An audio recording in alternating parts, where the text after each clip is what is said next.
Welcome to Everyday Cooking. Today let us see how to do a simple mushroom fry. For the mushroom fry, take a pan, pour some oil in it.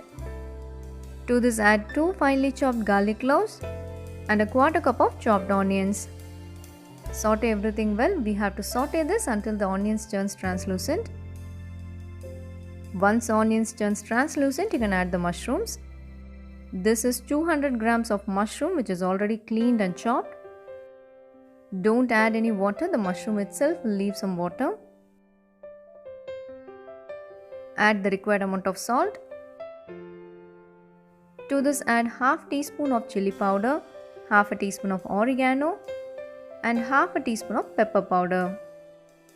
Let us saute this well. We are going to saute this until all the moisture gets evaporated. Here you can see that there is no excess water. At this stage you can add some chopped coriander leaves, around a quarter cup.